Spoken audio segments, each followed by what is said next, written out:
Baik, Tribuners, berita berikut ini terkait dengan CPNS 2021. 11 peserta gugur di sesi kedua tes CPNS Kemenkumham Maluku hari ketiga. Sebanyak 11 peserta pada sesi kedua seleksi kompetensi dasar atau SKD calon pegawai negeri sipil di kantor wilayah Kementerian Hukum dan HAM Maluku dinyatakan gugur.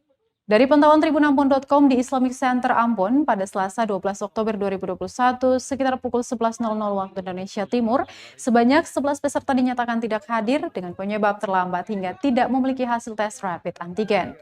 Dengan begitu, 11 peserta ini langsung dinyatakan tidak hadir dalam tes CPNS di lingkup Kementerian Hukum dan HAM Maluku untuk sesi kedua. Salah satu peserta Michael Renyaan mengaku terlambat lantaran lupa hasil rapid antigen di rumahnya. Menurutnya, ketidaksiapannya ini akan dijadikan sebagai pelajaran agar kedepannya dalam mengikuti tes apapun harus memang lebih dipersiapkan lagi berkas dari jauh hari. Terpisah dari itu, Kanwil Kemenkumham Maluku Andi Nurka menyebutkan para peserta yang terlambat ini sebenarnya tidak ada niat untuk tes. Pasalnya, jika mereka berniat untuk melakukan tes tersebut, pasti di sebelum hari H mereka sudah mempersiapkan berkasnya. Untuk diketahui, tes CPNS ini dilaksanakan hingga tanggal 16 Oktober 2021.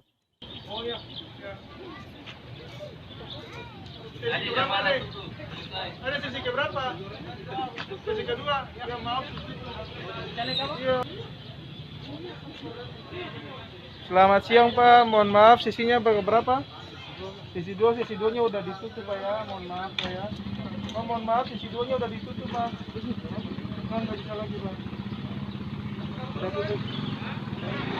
Mohon maaf ya, semua udah. Masih ada. Masih sini. Baterai lah 1 menit lagi ditutup Om, baterai dong. Antigen ada? Antigen. Cepat masuk. Lari.